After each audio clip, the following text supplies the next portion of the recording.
والسلام على من لا نبي بعده. الحمد لله حمدا كثيرا طيبا مباركا فيه. اللہ رب العزت کی وسعت والی رحمت کے ذریعے التجا ہے. اللہ رب العزت میری حاضری آپ تمام مرد و خواتین کی تشریف آوری خالص اندر اپنی رضا کے لیے قبول و منظور فرمائے. کل قیامت کے دن رسول اللہ صلی اللہ علیہ وسلم کے حوض سے حوض کوثر کا جام نصیب فرمائے. اور جب اللہ کے سائے کے علاوہ کوئی سایہ نہیں ہوگا، اللہ اپنے ٹھنڈے پیارے سائے کے نیچے جگہ نصیب فرمائے.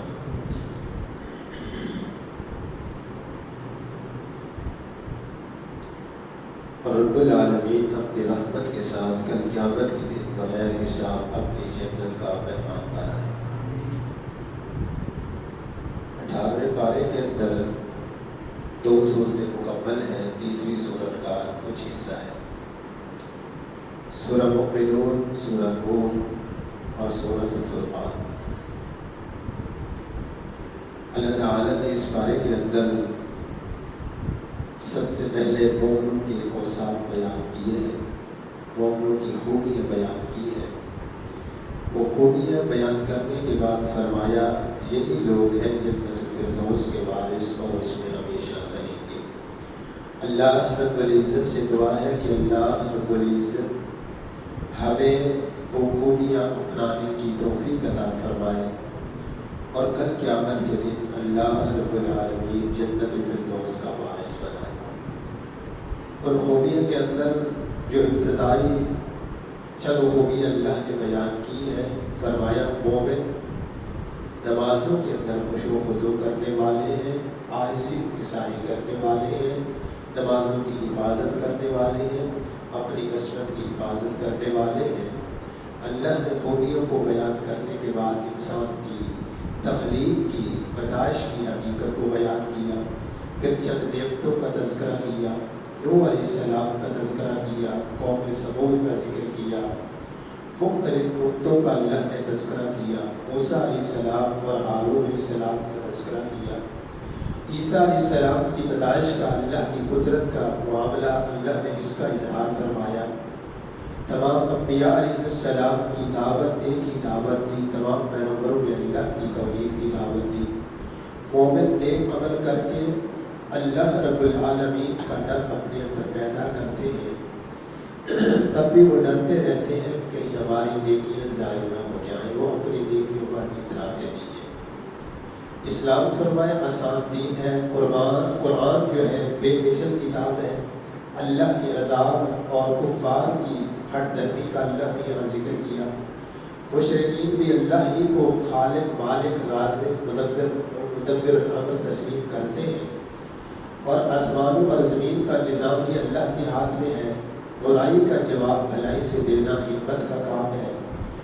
اور برزخ اور عذاب قبر کا اللہ نے تذکرہ کیا. میدان محشر کا بھی اللہ نے یہاں پہ ذکر کیا. کفار کی اللہ تعالیٰ نے پریشانی کو بیان کیا. دوزخیوں پر اللہ تعالیٰ نے جو ڈانٹ، جو سزا، جو تنبیہ وہ اللہ نے بیان کی. انسان بیکار نہیں پیدا کیا گیا، اس کے پیدا کرنے کا اللہ نے مقصد بنایا ہے. آگے سورہ نور ہے. سورہ نور کا مختصر خلاصہ عرض کر کے چند باتیں ابھی عائشہ رضی اللہ تعالیٰ کی شان کے حوالے سے عرض کرنے کی کوشش کرتا ہوں. اللہ تعالیٰ نے سورۃ نور کے اندر مختلف مسائل بیان کیے ہیں. فرمایا غیر شادی شدہ جو ہے زانی، اس کی اللہ نے سزا بیان کی ہے کہ 100 گھوڑے اسے مارے جائیں اور 1 سال کے لیے جلالت دیا جائے. زانی عورت سے نکاح کرنا حرام ہے. پاک دامن عورتوں پر تہمت لگانا بہت بڑا گناہ ہے، اور اللہ نے فرمایا ان کے اوپر دنیا میں بھی اور آخرت میں بھی لعنت ہے جو پاک دامن عورتوں پر تہمت لگاتے ہیں. اسی طرح اللہ تعالیٰ نے اسلامی معاشرے کی بے حیائی کو عام کرنے والوں کی سزا بیان کی ہے، جو چاہتے ہیں کہ معاشرے کے اندر بے حیائی عام ہو جائے. فرمایا ان کے لیے دنیا میں بھی رسوائی، آخرت میں بھی بہت بڑا ان کے لیے عذاب ہے. اسلام نہیں چاہتا کہ معاشرے کے اندر بے حیائی کو پھیلایا جائے. حتیٰ کہ اسلام اس انداز سے رہنمائی کرتے ہیں کہ کسی انسان سے گناہ ہوا ہے تو اس کے گناہ کو چھپا لیا جائے، وہ آئندہ اس کو نشر نہ ہونے دیا جائے، اسے شرمندہ کیا جائے تاکہ وہ آئندہ اس گناہ کی طرف نہ آئے۔ آگے اللہ تعالیٰ نے انسانوں کو حکم دیا کہ تم اپنے اللہ تعالیٰ سے اپنے گناہوں کی معافی مانگو، اللہ تمہیں معاف کر دے گا۔ فرمایا تم تمام لوگ اللہ کی طرف توبہ کرو۔ پھر اللہ تعالیٰ نے پردے کے احکام مسائل بیان کیے ہیں۔ فرمایا اپنی زیب و زینت کو لوگوں کے سامنے بے پردہ نہ کرو، انہیں پردے کے اندر رکھو۔ پھر نکاح کے احکام بیان کیے ہیں کہ اگر میاں اور بیوی کا آپس کے اندر تعلق اچھا نہیں گزر سکتا تو فرمایا تم علیحدگی اختیار کر لو، اللہ تعالیٰ دونوں کے لیے بہتر اسباب پیدا کر دے گا۔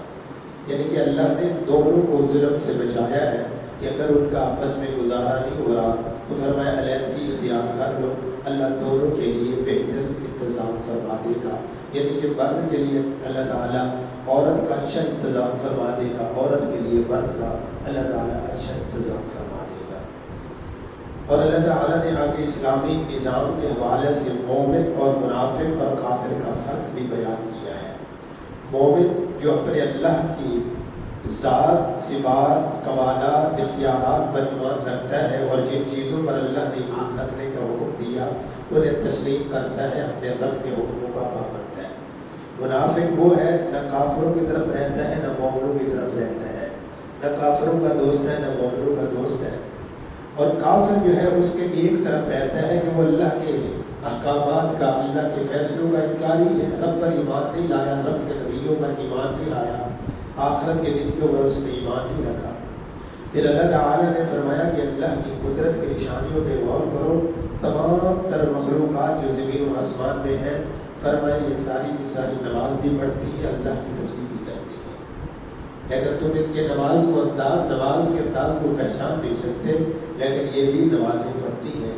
میں اور آپ غور کریں، اگر ہر مخلوق نمازی ہو، ہم انسان ہو کر بے نمازی ہو جائے تو اس سے بڑی بدقسمتی کی کوئی اخیر ہو سکتی ہے۔ اللہ تعالیٰ ہمیں اور ہمارے اہل و عیال کو پکا سچا نمازی بنا دے۔ پھر آگے اللہ تعالیٰ نے بیڈ روم کے احکامات بیان کیے ہیں، 3 اوقات بیان کی ہیں کہ جب تم ان اوقات میں کسی کے دروازے پر جاؤ، گھر جاؤ، اور اس کے اندر بچوں کو بھی احکامات دے دیے ہیں کہ دروازے کے اوپر دستک دینی ہے، صبح اب رات کے وقت ہو گیا، دوپہر کا وقت ہو گیا، یہ اوقات جو ہے انسان کے آرام کرنے والے، ان اوقات میں اللہ تعالیٰ نے انسان کو پابند کیا ہے کہ ان اوقات کے اندر دروازے کے اوپر دستک دے کر وہ اندر جائے، ایسے نہ چلا جائے۔ یعنی کہ جانے والا فرد بھی، وہ فرد نہیں جس کے اوپر پردہ ہے، جو فرد یعنی کہ اولاد سمجھ لے، اپنے قریبی سمجھ لے، محرم رشتے سمجھ لے، وہ بھی دروازے پر دستک دے کر اندر جائیں، اجازت لے کر جائیں، بغیر اجازت کے نہ جائیں۔ پھر اللہ نے فرمایا جب بھی تم داخل ہو تو سلام کہا کرو، یہ اللہ کی طرف سے تحفہ ہے، یہ بابرکت تحفہ ہے، اس کے ذریعے تم پر اللہ کی طرف سے رابطے آئیں گے۔ آگے اللہ تعالیٰ نے انسان کو آگاہ کرتے ہوئے فرمایا کہ دوسروں کے گھروں میں داخل ہونا ہے تو وہاں بھی آپ نے دستک اور اجازت کے بغیر داخل نہیں ہونا۔ اپنے گھر والوں کو بھی سلام کرنا ہے، کسی کے گھر جانا ہے تو جب تک اجازت نہ ملے تب تک اس کے گھر کے اندر داخل نہیں ہونا۔ اللہ نے یہ احکامات بیان کیے ہیں۔ آگے اللہ تعالیٰ نے سورت کے آخر میں فرمایا کہ پیغمبر علیہ السلام کو تم ایسے نہیں بلا سکتے جیسے تم ایک دوسرے کو بلاتے ہو۔ پیغمبر کا ادب ہے، احترام ہے، تم اپنے انداز کے مطابق پیغمبر کو نہیں بلا سکتے، پیغمبر کو ادب اور احترام سے بلانا ہے۔ پھر اللہ نے ساتھ یہ بھی تنبیہ کی کہ پیغمبر علیہ السلام کی اگر تم اطاعت و فرمانبرداری چھوڑ دو گے، مخالفت کرو گے تو فرمایا یاد رکھنا تمہیں دردناک عذاب، رسوائی ملے گی، دنیا میں بھی رسوائی ملے گی، آخرت میں بھی، اور تم ذلیل و رسوا ہو جاؤ گے۔ تو اللہ تعالیٰ سے دعا ہے اللہ مجھے اور آپ کو نبی علیہ السلام کا فرمانبردار بنا دے، اطاعت و اتباع کی توفیق نصیب فرمائے۔ یہ مختصر خلاصہ میں نے آپ کے سامنے رکھا ہے۔ اب چلتے